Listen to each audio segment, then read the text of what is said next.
আজকে তোমাকে এমন একটা এন্টিটির ঘটনা বলবো না, মানে ঘটনাটা ভীষণ অদ্ভুত রকমের। এই এন্টিটির প্রত্যেকটা জায়গায় না তার আলাদা আলাদা নাম। এই এন্টিটিকে তোমাদের ওখানে কি বলে প্লিজ কিন্তু জানিও। নমস্কার বাঙালি, আমারও আপনার কিছু সত্য ও ভৌতিক ঘটনা দিয়ে সাজানো আমাদের বিশেষ নিবেদন প্রেত জনি। আপনাদের ঘটনা আমাদের গল্প। আর আজকের যে ঘটনা তোমাদের জন্য, ঘটনাটা এসেছে মালদা থেকে। আশা করছি তোমাদের ঘটনাটা ভালো লাগবে। এই রাজদা, আমি মালদার বিশাল মাঝি। মালদা থেকে ঘটনাটি পাঠাচ্ছি। আজকে যে ঘটনাটা পাঠাচ্ছি তোমাকে, একটা ভীষণ অদ্ভুত এন্টিটিকে নিয়ে। জানি না এই এন্টিটিকে কোথায় কি নামে ডাকা হয়, তা সত্যি আমার জানা নেই। তবে আমাদের এখানে এই এন্টিটিকে উল্কি ভূত বলা হয়। তোমাদের ওখানে কি বলে প্লিজ জানিও। আর এই ভূতের ব্যাপারে আরো দু তিনটে ঘটনা আমার কাছে আছে, যদি বলো তবে আমি পাঠাবো। আর বেশি সময় নষ্ট করছি না, এবার ঘটনায় আসছি। সঙ্গে আমি আছি রাজ। শুরু করছি আজকের ৮৩ নম্বর এপিসোড। আমাদের ঘটনা বলার মধ্যে বেশিরভাগ সময় আপনারা ভূত প্রেত, কালা জাদু, তন্ত্রমন্ত্র, জিন ইত্যাদির কথা শুনতে পাবেন। আমাদের পরিবারের কোনো সদস্য অ্যানিমেস অথবা কুসংস্কারকে প্রশ্রয় দেয় না, তথা একজন গল্পপ্রেমী হিসেবেই ঘটনাগুলিকে শুনবেন।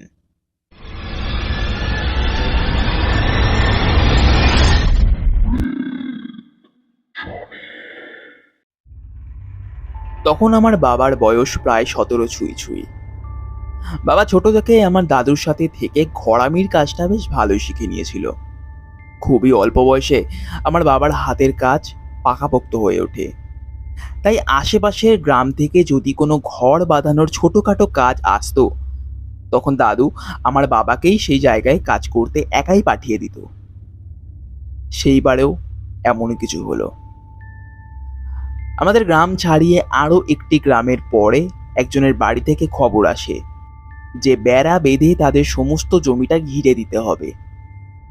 বেশি বড় জমি নয়, বাবা গিয়ে যদি নিজের গতিতে কাজ করে তবে হয়তো মেরে কেটে দুবেলায় কাজ শেষ হয়ে যাবে। আর ওইখানে দাদুর না গেলেও চলবে, বাবা একাই সবটা সামলে নিতে পারবে। এরপর ওই দিন এলে বাবা সকাল সকাল বেরিয়ে পড়ে ওই বাড়ির উদ্দেশ্যে। যেতেও খুব বেশি সময় লাগলো না। এমনিতে যদি গ্রামের রাস্তা ধরে যেত তবে হয়তো আরো দ্বিগুণ সময় লেগে যেত।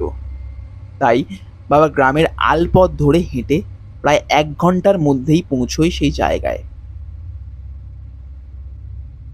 সেখানে পৌঁছে যত তাড়াতাড়ি সম্ভব কাজেও হাত দেয় আমার বাবা। কাজ শেষ হতে হতে হলো প্রায় বিকেল ৫:৩০। একে শীতকাল, বেলা যে কখন পেরিয়ে বিকেলের দিকে চলতে শুরু করেছে তা সত্যিই বোঝা যায় না। আর ঠিক তেমনই হলো। ৫টা বাজতে না বাজতেই অন্ধকারে ছেয়ে গেল গোটা গ্রাম। আমার বাবাও আর বেশি দেরি না করে মজুরির টাকা পয়সা বুঝিয়ে নিয়ে বেরিয়ে পড়ে বাড়ির উদ্দেশ্যে। বাড়িতে আসার পথেই হলো আরো এক ঝামেলা। অত অন্ধকারের মধ্যে বাবা আলপথ ধরে যাবে না গ্রামের পথ ধরে যাবে সেটাই বুঝে উঠতে পারছিল না। গ্রামের পথ ধরে যদি যায় একটা সুবিধা যে সেখানে লোকজন ও কিছু কিছু জায়গায় আলোর ব্যবস্থা পাওয়া যাবে, তবে যেতে হবে ঢের দেরি। এবং আলপথ ধরে গেলে সুবিধা একটাই, অধিক তাড়াতাড়ি বাড়িতে পৌঁছানো যাবে এবং তাড়াতাড়ি বাড়িতে পৌঁছাতে পারলেই বন্ধুদের সাথে জমিয়ে আড্ডাটা বসানো যাবে। তবে আলপথের রাস্তায় এতটাই অন্ধকার যে সেখান থেকে গেলে রাস্তা তো দূরে থাক, নিজেকে দেখতে পাবে কিনা সেটাই সন্দেহ। আকাশ পাতাল ভাবতে ভাবতে বাবা ঠিক করে যে গ্রামের আলপথ ধরেই বাড়ির দিকে এগোবে। চাঁদের আধো জ্যোৎস্নার আলোয় যতদূর যা দেখা যাচ্ছে আর তার সঙ্গে একটু আন্দাজ করলেই একটু অসুবিধা হবে, তবে বাড়িতে ঠিকই পৌঁছানো যাবে। এই ভেবে বাবা হাঁটতে শুরু করে আলপথ ধরে। আলপথ ধরে হাঁটতে হাঁটতে বাবা যখন ওই গ্রাম ছেড়ে প্রায় পরের গ্রামের কাছাকাছি এসে পৌঁছয়, তখন হয় একটি অদ্ভুত ঘটনা। বাবা ওই পথ ধরে এগোচ্ছিল, এমন সময় বাবার মনে হয় যেন বাবার ঠিক ডান দিক দিয়ে কেউ যেন বাবাকে অনবরত ডেকে চলেছে। বাবা সেই দিকে তাকালে বাবা দেখে একটি উজ্জ্বল রঙের কেন্দ্রবিন্দু, অর্থাৎ মনে হচ্ছিল কোনো উজ্জ্বল কিছু সেই জায়গায় স্থির হয়ে বাবাকে ভীষণভাবে আকর্ষণ করছে। প্রথমে বাবা বুঝতে পারে না উজ্জ্বল রঙের কেন্দ্রবিন্দুটা এতটাই শক্তি প্রবল যে যে বাবা ওই কেন্দ্রবিন্দুর থেকে যেন চোখ সরাতেই পারছিল না।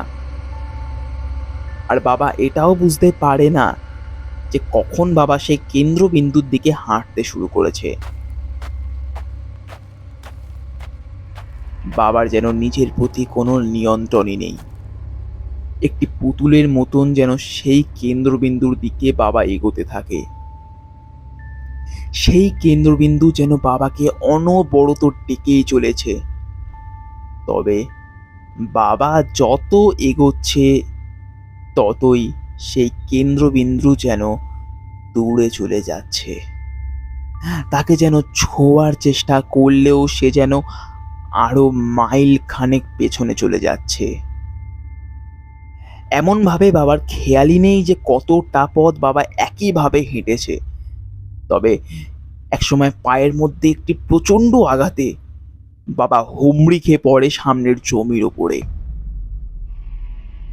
এরপর বাবার আর কিচ্ছু মনে নেই। পরের দিন যখন বাবার চোখ খোলে তখন বাবা নিজেকে তার খাটের ওপরে পায় এবং পরে বাবা জানতে পারে যে বাবাদেরই গ্রামের একজন ওই গ্রাম থেকেই কাজ করে এই গ্রামে আলপথের পথ দিয়েই ফিরছিল এবং তিনিই দেখেন যে বাবা গ্রামের অন্যদিকে অমন সম্মোহিত কোনো মানুষের মতন হেঁটে হেঁটে কোথাও যেন চলে যাচ্ছে। বাবাকে নাকি তিনি অনেকবার ডাক দিতেও বাবা নাকি ঘুরেও তাকায় না তার দিকে। তখন তিনি বুঝতে পারেন যে কিছু একটা গন্ডগোল হয়েছে। তাই তিনি একটি কাঠ নিয়ে সজোরে মারে বাবার পায়ে। তখনই বাবা অমন হুমড়ি খেয়ে পড়ে নিজের জ্ঞান হারিয়ে ফেলে। তারপর সেই লোক বাবাকে বাড়িতে নিয়ে আসে। পরে বাবার সাথে কি হয়েছিল তা জিজ্ঞাসা করায় বাবা তাদেরকে সমস্ত ঘটনাটা খুলে বলে এবং তখনই বাবা শোনে উল্কি ভূতের কথা। তাদের মধ্যেই কেউ একজন বলে যে এই উল্কি ভূতের নাকি নিজস্ব কোনো শরীর হয় না, এরা একটি খারাপ আত্মা এবং এরা দূর থেকে মানুষকে দেখা দিয়ে মানুষের রাস্তা গুলিয়ে দেয় এবং মানুষকে তার দিকে আকৃষ্ট করে তাকে সম্মোহিত করে তার দিকে নিয়ে আসার চেষ্টা করে এবং সেই মানুষ সম্মোহিত হয়ে তার দিকে গেলে একটা সময় উল্কিভূত নাকি তাদের মেরে ফেলে। আর এদের নির্দিষ্ট কোনো শরীর হয় না বলেই এদেরকে অমন উজ্জ্বল রঙের কেন্দ্রবিন্দু হিসেবে দেখা যায়।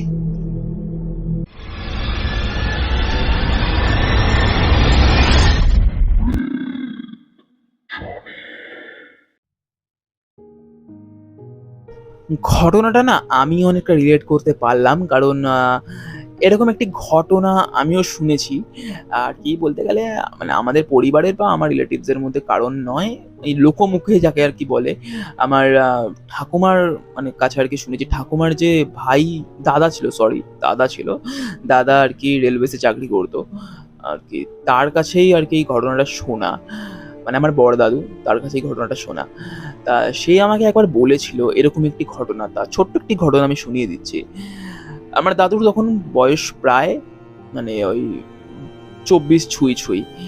তা দাদু আমার কাজ করতো রেলওয়েসে। তখন রেলওয়েসে যে লাইনগুলো থাকে না, লাইনের যে ওই পাথরগুলো সরানো, এরকম কিছু কিছু কাজ থাকতো, প্রপারলি আমি জানি না। তা সেইবারে দাদুর শিফটিং পড়েছিল রাত্রির বেলা। তা তখন হয়েছিল কি, দাদুর একটি বন্ধু আর কি দাদু আর কি শিফটিং শুরু হয়েছে, কাজ বাজ সেরে হঠাৎ করে দেখে দাদুর একটি বন্ধু তাদের ওই গ্রুপের সঙ্গে নেই। তা জিজ্ঞাসা করতে দাদুর একটা বন্ধুই দাদুকে বলে যে সে নাকি সামনের একটি জায়গা আছে, সেখানে বসে নাকি টিফিন করছে। তা দাদু বলছে যে টিফিন তো করতে গেছে অনেকক্ষণ হয়েছে, তা প্রায় আধ ঘন্টা, এখনো অব্দি এলো না। তা দাদু নাকি দেখতে গেছিল। তখন গিয়ে দেখে সেখানে দাদুর সেই বন্ধুটা নাকি সেইখানে প্রথম তো ছিলই না, সেকেন্ড কিছুটা এগিয়ে দাদু যখন আর কি টর্চ মেরে দেখে, তখন নাকি দেখে সেম ভাবেই ওই মানে দাদুর বন্ধুটা নাকি, আশেপাশে তো বন জঙ্গল থাকে, তো ওই বনের দিকে নাকি ধীরে ধীরে নাকি মানে অসাড়ে নাকি এগিয়ে যাচ্ছে।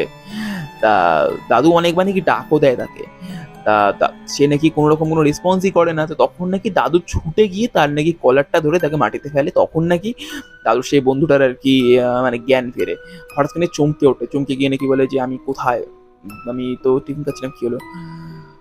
পরে অনেক মানে আর কি তাকে আবার আর কি কোয়ার্টারে আনার পর সে লোকটা বলে যে সে এখন নাকি টিফিন করছিল, তখন নাকি দূরে কোনো এক মহিলার মতন আর কি একটা ফিগার নাকি দাঁড়িয়েছিল।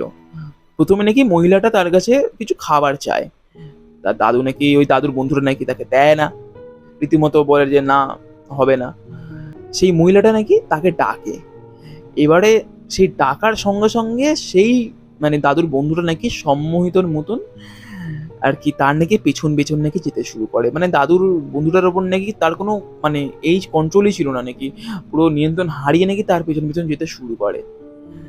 তারপরে নাকি দাদু আর কি খোঁজার পর, সেদিনকে যদি দাদু তাকে না খুঁজে পেতো হয়তো কোনো ক্ষতি হয়ে যেতে পারতো। তো হয়তো মানে ওখানকার দাদু যেখানে কাজ করতো সেখানে আর কি এই উল্কি ভূতকে আয়লা মানে আয়লা ভূত নামে আর কি পরিচিত। তখন দাদু বলেছে যে আয়লা ভূত আর কি তোকে ডেকে নিয়ে গেছিল। সো এটাই একটা ছোট্ট ঘটনা। আশা করছি ঘটনাটা ভালো লাগলো। থ্যাংক ইউ সো মাচ বিশাল এরকম একটি ঘটনা পাঠানোর জন্য, সত্যি ঘটনাটা ভালো ছিল। আর তোমাদেরও যদি ঘটনাটা ভালো লেগে থাকে অবশ্যই কিন্তু ঘটনাটা প্লিজ পাঠিও। আর তোমরা কিভাবে ঘটনা পাঠাবে আমাদেরকে ডেসক্রিপশন বক্সে দেওয়া ইমেল আইডি অথবা ফেসবুক আইডিতে তোমরা তোমাদের ঘটনা লিখে অথবা রেকর্ডিং করে আমাদেরকে পাঠাতে পারো। আর প্লিজ তোমরা কিন্তু ঘটনা পাঠিও। আমাদের সামনে 100তম এপিসোডের জন্য আমাদের কিন্তু অনেক ঘটনা দরকার। প্লিজ তোমরা কিন্তু ঘটনা পাঠিও। আমি ফিরছি আগামী শনিবার ঠিক রাত 11টায়। আজকের জন্য সকলকে শুভরাত্রি।